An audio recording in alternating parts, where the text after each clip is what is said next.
Baik, bismillahirrahmanirrahim. Assalamualaikum warahmatullahi wabarakatuh. Di sini saya akan menjelaskan materi saya dengan judul Analisis Dampak Kebijakan Moneter Terhadap Pertumbuhan Ekonomi di Indonesia dengan dosen pengampu mata kuliah Dr. Anggi Putri Kurniadi, ME, dengan studi mata kuliah Praktikum Pengembangan Kompetensi Ekonomi. Sebelumnya, perkenalkan saya dengan nama Mesantika Nasution dengan jurusan Ekonomi Syariah dengan NIM 2016010028. Dengan kerangka konseptual dari judul saya yaitu uang beredar dengan variabel X1, suku bunga dengan variabel X2, dan pertumbuhan ekonomi di variabel Y. Identifikasi jenis variabel. Variabel independen ataupun bebas, variabel X, jumlah uang beredar X1, suku bunga X2. Variabel dependen ataupun terikat, variabel Y, pertumbuhan ekonomi, variabel Y. Dan persamaan model yaitu log Y sama dengan sigma plus sigma 1 kali 1 I tambah sigma 2 kali 2 I tambah sigma I. Dan yang terakhir yaitu proses pengolahan data. Dan saya mengolah datanya di EVIS 12. Berikut tata cara pengolahan data dengan judul saya.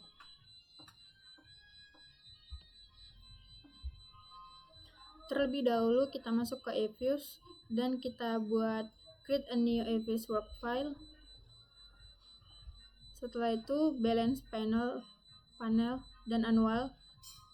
Setelah itu saya memakai tahun 2019 sampai tahun 2022 dikarenakan saya per bulan yaitu bulan 12. Dan setelah itu oke.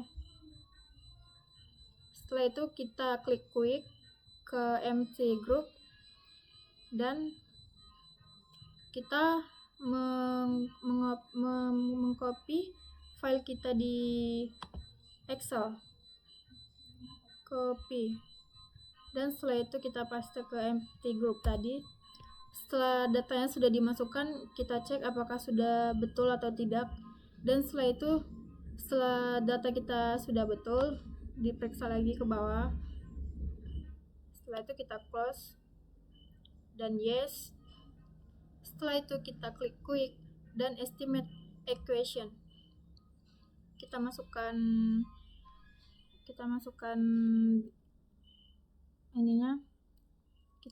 datanya Y, C, log dalam kurung X1 karena saya ribuan dan X2 sama dengan panel option non fixed. Oke. Dan kita akan mencari uji chow,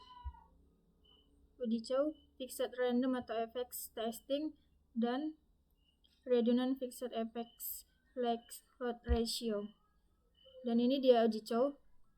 Dan mari kita lihat di Word.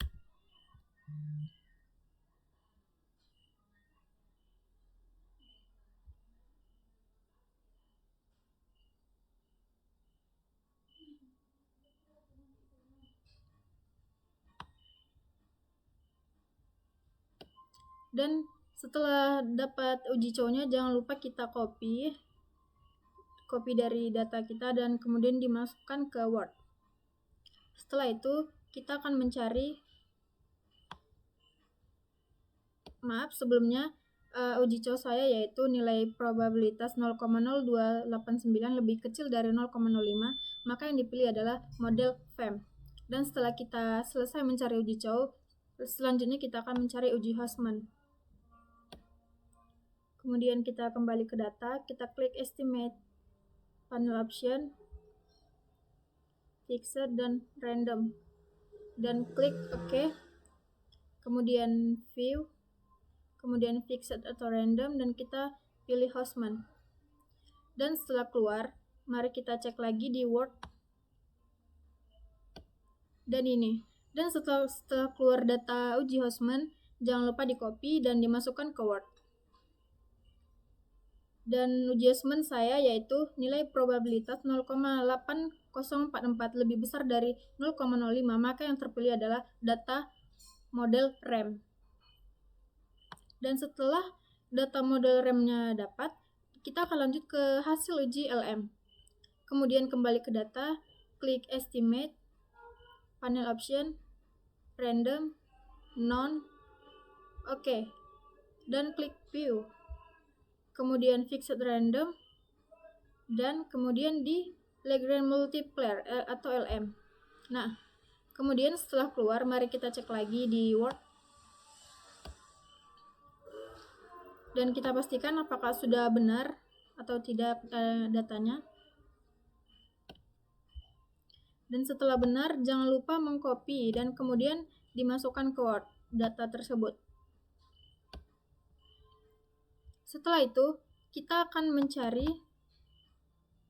berdasarkan hasil uji Chow, uji Hausman, dan uji LM model yang terbaik. Model yang terbaik dari penelitian saya yaitu model CHAMP.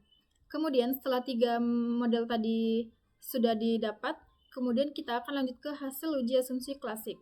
Dan kita kembali ke data, kita klik quick, dan maaf, kita close terlebih dahulu, dan yes, kita klik quick, dan generate series, dan jangan lupa kita memasukkan datanya, yaitu reserves sama dengan ABS kurung receipt dengan oke. Dan kemudian setelah resepnya terdaftar, kita klik lagi quick dan estimate equation, yaitu masukkan Y, C, log X1, X2 sama dengan oke.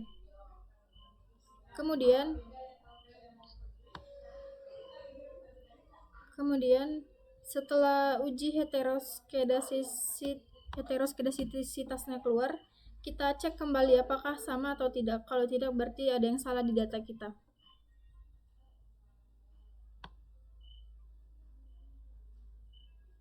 Nah, dan ini dia uji heteroskedasisitas. Kemudian setelah selesai mengolah data, dan sekarang kita ke interpretasi data.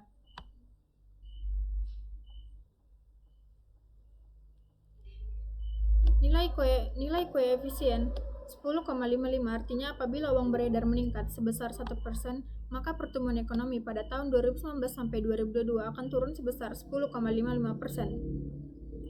Nilai koefisien sebesar 1,3569 artinya apabila suku bunga meningkat sebesar 1%, maka pertumbuhan ekonomi pada tahun 2019 sampai 2022 akan turun sebesar 1,3569.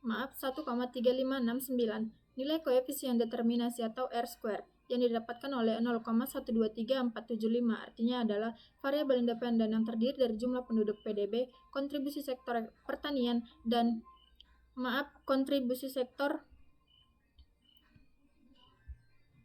kontribusi pertumbuhan ekonomi,